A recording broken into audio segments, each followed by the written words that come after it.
Bahujan Samaj party की सर्वजन हिताय सर्वजन सुखाय संकल्प यात्रा अलवर में पहुंची। अलवर में राज्यसभा सांसद रामजी गौतम जी, जो कि राजस्थान के प्रभारी हैं, उनके नेतृत्व में अलवर में पहुंची। बाबा साहब डॉक्टर अंबेडकर अमर रहे। क्या हालचाल?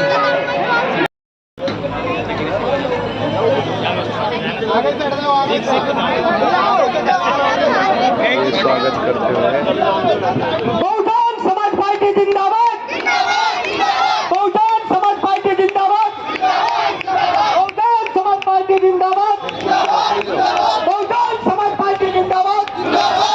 मान्य गौतम साहब आप आगे बढ़ो, मान्य आकाश जी आप आगे बढ़ो। बहन कुमारी मायावती जी देख लेना, फेसबुक पे देख लेना, टीवी में, अखबार में, लोकसभा राज्यसभा को देख लेना।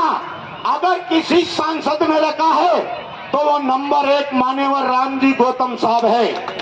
और रामजी गौतम साहब पूरे राजस्थान प्रदेश से लेकर मध्य प्रदेश, छत्तीसगढ़ से लेकर आंध्र प्रदेश और तेलंगाना से लेकर इस देश के अंदर जिन सामंतवादी लोगों ने दलित और कमजोर गरीब लोगों पर अत्याचार कर रहे हैं, उनके खिलाफ पूरे देश में आंदोलन को चला रहे हैं, वो मां महिम आपके बीच में आज मौजूद हैं।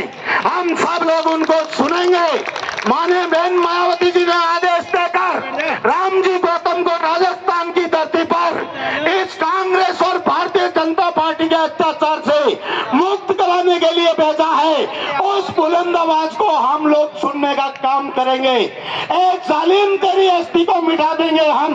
तू समझता है हम छोटी सी चिंगारी है, कभी नहीं पूछ पाएंगे, वो आग लगा देंगे हम।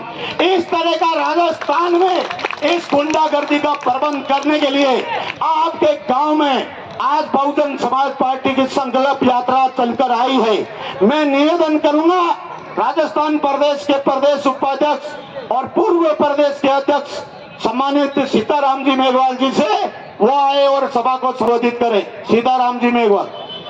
विराजमान केंद्रीय कोऑर्डिनेटर आदरणीय इंजीनियर सुरेश आर्य जी, राजस्थान प्रदेश के प्रदेशाध्यक्ष आदरणीय भगवान सिंह बाबा जी, मंच पर विराजमान प्रदेश के प्रभारी आदरणीय सुमरत सिंह जी, मंच पर विराजमान बहुजन समाज पार्टी के अभी मंच का संचालन कर रहे भाई प्रदेश के महासचिव पुखराज फाइटर जी, और इधर जिम्मेवारी के तौर पर प्रदेश में काम कर रहे प्रदेश के प्रभारी आदरणीय रामजीवन बोध जी, जिला के जिलाध्यक्ष इंद्र बोध जी, आदरणीय तमाम जिम्मेवार आदरणीय जगदीश चंद्र पाल जी उस धरती पर आए, उन्होंने इस मूवमेंट को बुलंद करने का काम किया। इतना ही नहीं, इस मूवमेंट को बार बार दबाने का काम किया गया। तो इस धरती पर बाबा साहब डॉक्टर भीमराव अम्बेडकर जैसे विश्व रत्न पैदा हुए, उन्होंने इस मिशन को पुनर्जीवित करने का काम किया। और फिर बाबा साहब अम्बेडकर के 6 दिसंबर 1956 को इस दुनिया से चले जाने के बाद में इस मूवमेंट को पुनः धराशायी करने का काम किया। लेकिन धन्य हो पंजाब की धरती को, जिन्होंने मान्यवर कांशीराम जी जैसा शख्स पैदा किया। उन्होंने इस देश के अंदर इतनी बड़ी क्रांति पैदा की कि बाबा साहब अम्बेडकर को ही पुनर्जीवित नहीं किया, हमारे संतों, गुरुओं, रहबरों को, जिन्होंने सदियों पहले जिन महापुरुषों को दबा दिया गया था, गुमनाम की जिंदगी जी रहे थे, उन महापुरुषों को पुनर्जीवित करके देश के अंदर ऐसा भूचाल पैदा किया जिससे आज देश के अंदर ये नीला झंडा और हाथी निशान बड़ी तेज गति से आगे बढ़ रहा है। इसलिए इन महापुरुषों ने समय समय पर सर्व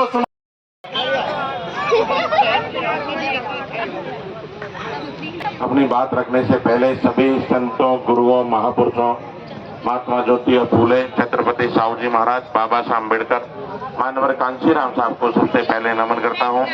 बहुजन समाज पार्टी की राष्ट्रीय अध्यक्ष, हम सबकी नेता आदरणीय बहन कुमारी मायावती जी की नीतियों में आस्था और विश्वास व्यक्त करते हुए आज इस कार्यक्रम के मुख्य अतिथि राज्यसभा के सांसद इंजीनियर रामजी गौतम साहब, प्रतिभा साथियों, माता और बहनों, आप सभी से मेरा आग्रह है कि आप कुछ देर बैठे रहे। हमारे सांसद जी इतनी दूर से, जो कांग्रेस की वर्तमान सरकार है, तो वर्तमान कांग्रेस की सरकार में गरीब समाज के लोगों पर, किसानों पर, महिलाओं पर युवाओं पर बड़े पैमाने पर जुल्म जाति और अत्याचार किए जा रहे हैं। आप लोग देख रहे होंगे राजस्थान प्रदेश में जो युवा हैं, तो उन युवाओं के साथ में उनका भविष्य पूरी तरह से खत्म करने का काम किया जा रहा है। जो पेपर लीक का जो मामला हुआ है, ये कोई छोटा मोटा मामला नहीं है। बहुत बड़े पैमाने पर राजस्थान प्रदेश के अंदर भर्तियों में घोटाले किए गए हैं, सारी नौकरियां भ्रष्टाचार की भेंट चढ़ी है और हमारे युवाओं का भविष्य पूरी तरह चौपट किया गया है। इसके साथ ही साथ राजस्थान प्रदेश के अंदर जितनी भी सरकारी जमीनें थी, तो उन जमीनों पर भी जो कांग्रेस के विधायक हैं या उनके चहीते हैं, उन लोगों ने उन सरकारी जमीनों पर कब्जे करने का काम किया है। साथ के साथ ही कांग्रेस की सरकार में जो किसान वर्ग के लोग हैं, कांग्रेस की सरकार जो कि आज उनके मुख्यमंत्री अशोक गहलोत है, वो सिर्फ अपनी कुर्सी बचाने के लिए लगे हुए हैं। इन गरीबों की तरफ किसी भी तरह से उनका ध्यान नहीं है। इसलिए इन गरीबों के हितों का ध्यान नहीं रखा, तो फिर बहुजन समाज पार्टी ने इसके लिए प्लानिंग बनाई और पूरे राजस्थान प्रदेश के अंदर सर्वजन हिताय सर्वजन सुखाय संकल्प यात्रा चलाने का साथियों निर्णय लिया। यदि बहुजन समाज पार्टी के साथ में सर्व समाज के लोग आज ये यात्रा जहां जहां पर जा रही है, पूरे राजस्थान प्रदेश के अंदर इस यात्रा का बड़े पैमाने पर मान सम्मान हो रहा है और इस यात्रा का सिर्फ एक विशेष वर्ग के नहीं, सर्व समाज के लोग इसका सम्मान कर रहे हैं, क्योंकि बहुजन समाज पार्टी एक ऐसी पार्टी है जिसकी नेता आदरणीय बहन कुमारी मायावती जी की जो नीति है वो सर्वजन हिताय सर्वजन सुखाय पर आधारित है और सर्व समाज के लोग इस यात्रा का मान सम्मान कर रहे हैं, स्वागत कर रहे हैं, फूलों की बारिश कर रहे हैं। लोग 2-2, 3-3 घंटे तक इंतजार कर रहे हैं और बड़े पैमाने पर लोग एक संकल्प ले रहे हैं कि इस युवा विरोधी, महिला विरोधी, किसान विरोधी इस सरकार को काट फेंकने का हम लोग संकल्प लेते हैं और बहुजन समाज पार्टी का विधायक हम लोग जिता करके अपनी विधानसभा से भेजने का काम करेंगे, ताकि राजस्थान प्रदेश के अंदर बहुजन समाज पार्टी की सरकार बन सके और इन गरीबों का मान सम्मान बढ़ सके। ऐसा इसलिए आप लोगों से मेरा निवेदन है, आप शांति बनाकर सुनेंगे और सब लोग अगर कष्ट करके बैठ जाएंगे और इधर उधर घूमने वाले लोग सुनेंगे, तो आपको पता चलेगा इस देश की राजनीति में हमारा शोषण कैसे हो रहा है और हमारी आवाज क्यों नहीं सुन रहे हैं, इसमें हमारी क्या भूमिका है। यूं मत कहो जग में क्या कर सकता है अकेला, यूं मत कहो जग में क्या कर सकता है अकेला। जंगल में लाखों जानवर होते हैं जिन पे दौड़ मारता है शेर अकेला। यूं मत कहो जग में क्या कर सकता है अकेला, यूं मत कहो जग में क्या कर सकता है अकेला। आसमान में लाखों तारे होते हैं, आसमान में लाखों तारे होते हैं जिन पर रोशनी करता है चंद्रमा अकेला। यूं मत कहो जग में क्या कर सकता है अकेला, यूं मत कहो जग में क्या कर सकता है अकेला। ओखली में लाखों दाने होते हैं जिन पे चोट करता है मूसल अकेला। कांग्रेस और भारतीय जनता पार्टी पर, वसुंधरा और अशोक गहलोत पर चोट करते हैं अकेला रामजी गौतम अकेला। इसलिए आप लोग इन शख्सियत को सुनने के लिए इस जगह पे डटे रहेंगे। अगर आप लोगों ने सुन लिया और अपने दिमाग में बिठा लिया तो इन लोगों का प्रबंध करने का काम हो सकता है। उनको भी मैं एश्योर करता हूं कि अगर आप इस मिशन मूवमेंट के हिसाब बनकर रहेंगे तो 100% बहुत आगे तक बढ़कर आगे जाएंगे। और साथ ही तमाम मेरे ब्राह्मण समाज के भाई बैठे हुए हैं और पार्टी के भी हमारे जो वरिष्ठ लोग हैं, जिन लोगों ने पूरे तनो मन से इस काम को आगे बढ़ाया है अलवर के अंदर, उसमें हमारे रामजीवन बौद्ध जी हैं, जिला अध्यक्ष इंद्र कुमार मेघवाल जी हैं और जहां उपस्थित हमारे आकाश जी हैं, जीतू जी हैं, बाबूलाल बोस जी हैं, सुरेश पस्तर जी हैं, विक्रम सिंह जी, रमेश जी हैं, तमाम मेरी माताएं बहनें मेरे सामने बैठी हुई हैं। आप सभी लोगों का मैं क्रांतिकारी जय भीम करता हूं और मैं आप सभी लोगों से लंबी चौड़ी बात न करके मैं सिर्फ 10 मिनट में अपनी बात को खत्म करूं। 10 मिनट में इसलिए करूंगा क्योंकि मुझसे पहले कई वक्ताओं ने बात को यहाँ पर रखा हुआ है। मेरा मकसद इतना है कि प्रदेश के अंदर लंबे अरसे तक भारतीय जनता पार्टी ने राज किया, लंबे अरसे तक यहाँ पर कांग्रेस ने भी राज किया और कांग्रेस आज भी राज कर रही। लंबे अरसे तक दोनों ने राज किया, लेकिन प्रदेश के अंदर आज भी गरीबों की हालात बस से बदतर।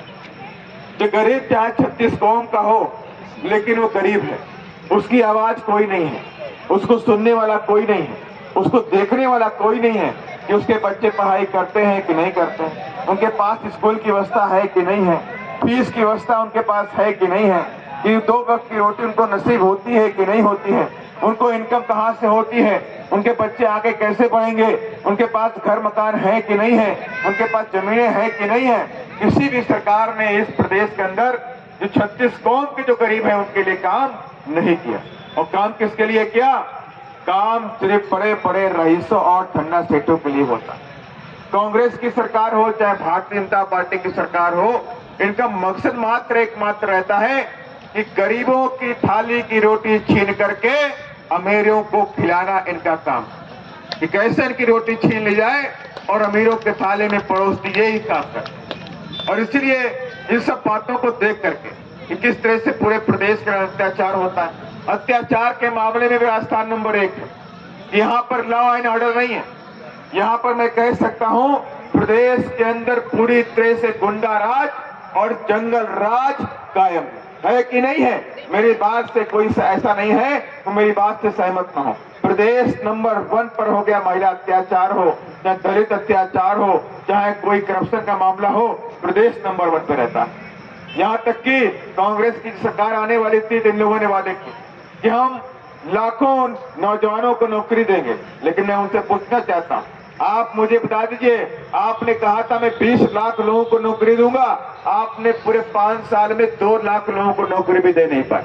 और यही नहीं, आप परीक्षाएं कराते हैं और परीक्षाएं फिर कैंसिल कराते, परीक्षाएं कराते हैं और परीक्षाएं कैंसिल कराते हैं, लेकिन नौकरियां नहीं देते, नौकरियां नहीं दे रहे आप लोग। और उसके बाद भी ना गरीबों का हक देते हैं। इनको नौकरियों के साथ में अगर मैं कहूं कि प्राइवेट सेक्टर में रिजर्वेशन होना चाहिए, तो प्राइवेट सेक्टर में भी गरीबों के लिए, यहाँ पर दलितों के लिए, आदिवासियों के लिए, पिछड़ों के लिए, सुर समाज के गरीबों के लिए कोई हक अधिकार की बात नहीं होती। यहाँ तक कि प्रदेश के अंदर जिस तरह से गुंडा राज का है, कोई किसी की आवाज सुनने वाला नहीं है। दिन रात यहाँ पे अत्याचार होता है, लेकिन यहाँ पर सरकार सो रही, सरकार सो रही है।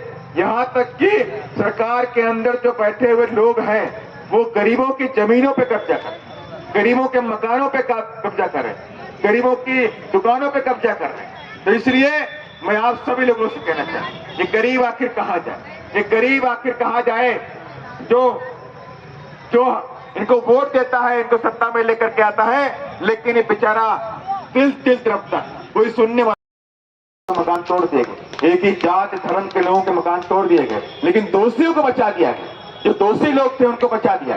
इसलिए मैं कहना चाहता हूं कि हम जाति धर्म और मजहब, हिंदू मुस्लिम का दंगा, इस पर विश्वास नहीं करते। हम ऐसी राजनीति नहीं करते हैं, हम राजनीति स्वच्छ छवि की करते हैं कि अगर हम सत्ता में आएंगे तो गरीबों के लिए सबसे पहले काम करेंगे। यही हमारा मकसद है कि हम एक एक गरीब के चेहरे पर मुस्कुराहट देखना चाहते हैं। हर गरीब के बच्चे को हम उसे मजदूर नहीं, हम उसे कलेक्टर, एसपी, डीएम अधिकारी बना करके पढ़ा लिखा करके कुर्सी पर बैठाना चाहते हैं। इसीलिए मैं आप सभी लोगों से कहना चाहता हूं कि आप सभी लोग संकल्प ले लीजिए कि 2023 में कोई गलती नहीं करेंगे। बहुजन समाज पार्टी का चुनाव चिन्ह हाथी है कि नहीं है? कितने लोग जानते हैं बीएसपी के चुनाव चिन्ह क्या है? सारे लोग जानते हैं बीएसपी का चुनाव चिन्ह क्या है? मेरी माताएं बोले हाथी है, पक्का बोल तो नहीं गई? हाथी तो गलती नहीं करना है। पहले भी आपने इसी अलवर से 2 विधायक देने का काम दिया कि नहीं दिया? 2 विधायक आपने हमें दिया, आपने 2 विधायक दिया, लेकिन वो दोनों विधायक पैसे में बिक गए, पैसे में बिक गए। लोगों ने कहा कि साहब वो तो 100-100 करोड़ रुपए में बिक गए। अरे तुमको तो हमने शेर बना के भेजा था और तुम तो गीदड़ निकले, तुम तो गीदड़ निकले, पैसे में बिक गए। अब तुम्हारा कभी जिंदगी में विधायक नहीं बनने पाओगे। और बहुजन समाज पार्टी ने ठान लिया है कि जिन लोगों ने हमारे साथ में गद्दारी की है, जिन लोगों ने हमारी पीठ पे छुरा घोंपा है, उनको बख्शने वाला मेरा बहुजन समाज बिल्कुल नहीं है। इनको इस बार हरा करके भेजेंगे। फिर से हम बहुजन समाज पार्टी के प्रत्याशियों को जिता करके जयपुर भेजने का काम फिर से करेंगे। यही सब बातों के साथ मैं अपनी बात को यहीं पर खत्म करता हूँ। जय भीम। आवाज तो नहीं है, ऐसी लगी बदल। जय भीम के माने होती है ताकत, बुलंदी।